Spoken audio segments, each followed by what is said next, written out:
Hey everyone, Nate here with MisBeeHayVin. This is going to be the first episode in a series on homesteading.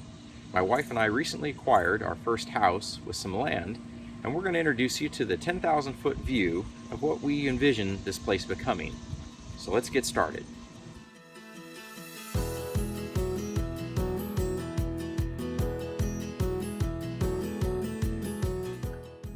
My wife and I initially started looking for large pieces of land. The one we had our eye on was 63 acres. We quickly realized that land loans were a lot different than mortgages, that they required a lot larger down payment. That down payment was going to use up our cash, which wouldn't allow us enough to build. So we started reevaluating. We looked at several other properties, slowly getting smaller and smaller, until we found we were going to be stuck in 5 to 10 acre range, and it was going to have an existing house, which would make it a mortgage, not a land loan. So we put our real estate agent on the job, and she quickly found us this place. It hit the market on one evening. We looked at it the following afternoon, and the same evening, we put in a bid on it and outbid 4 other people. It's a 4-bedroom house with 3 baths, which is more than enough room to raise a family, and it sits on 1.67 acres, which is enough land to make a small homestead. So finally, prayers were answered, even if they weren't exactly what we've been praying for. So what do we plan to do with the place? Well, we plan to build a greenhouse in the spring. Greenhouse is going to provide enough produce to reduce our dependency upon the local grocery store. We also plan to integrate aquaponics into it. Aquaponics is where you use fish in tanks. As you grow them out, they produce waste. You use the waste in the water to fertilize the plants. The plants clean the water, and you send it back to the fish.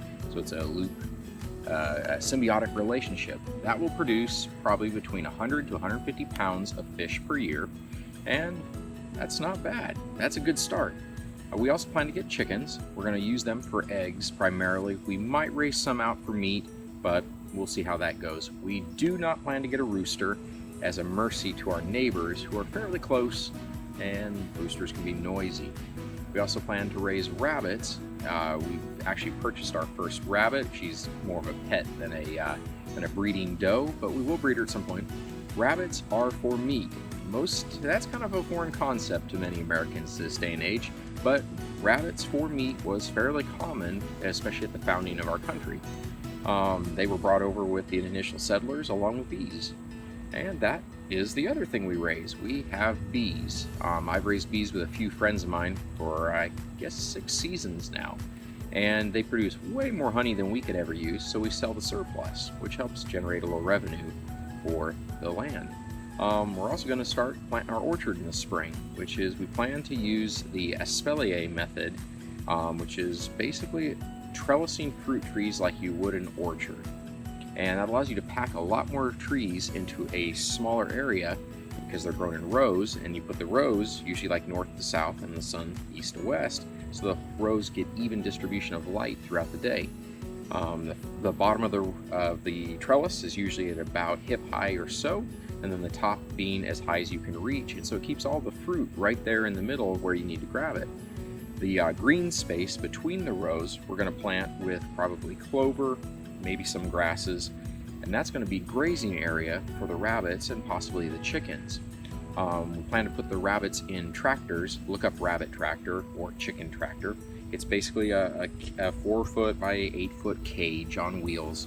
Put a couple rabbits in it, and you can remove it a few feet each day, and it allows them to graze down the grass on fresh pasture, but keeps them contained so they don't run away. Also keeps them protected from predators, such as around here we have a lot of fox, coyote, and then also the main one would be the hawks.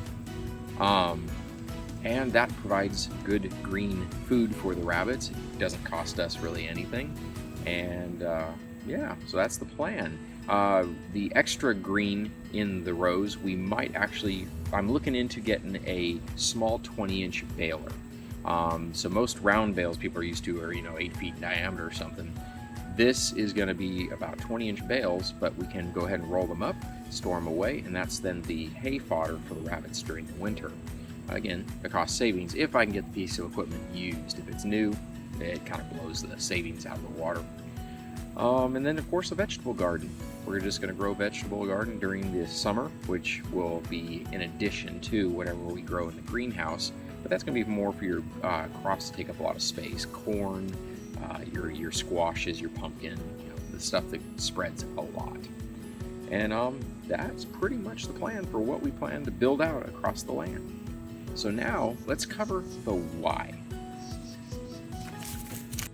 So why do we want to do this? We want to raise our kids in a country environment, outside of the control of HOAs, the city limits, back to nature a little bit, gardening, getting your hands dirty. I grew up growing a vegetable garden each year. You learn delayed gratification, hard work, and that's kind of the environment we want to make sure our kids come up in. So out here, you're going to be raising your own food. We're going to know what we're putting into our family in terms of how chemical or how organic the food is, and then also we're going to try to raise it kind of like, or run it like a business. And that is that anything that it produces above and beyond what the family needs, we're going to try to find ways to sell that and generate revenue. That's going to help pay off the land sooner, and the plan would be we stay out here 10 to 15 years, use the equity we build to then get the next place, the next piece of land that we do build out as our forever home. And we kind of use this as an incubator for the ideas, work out the kinks. It's on a smaller scale, so it's easier to manage, and small means also usually a little easier to change course. So that's pretty much the 10,000 foot view of what we want to do here. Of course, things are going to change and adapt as we go about it, but you got to start with a plan and then just bend with the wind. If you've liked this video, please give it a thumbs up. We are going to be creating more videos in this series as we take you through the process we're going through building out this little homestead. If you want to see those videos, please subscribe and make sure the bell notification is checked so that you'll know when I upload a new one. This is definitely not going to be on the 2-week schedule I've tried to maintain. It's going to be kind of as we get to each next step in the process. And so you'll kind of see how long it takes us and the whens and the wheres. As far as this video being uploaded, we purchased our land May 14th. It is now August 7th.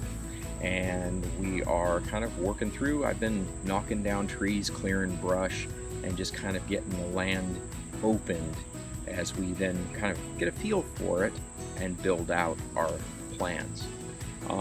So that's all for today. Thanks for watching, and y'all have a great day.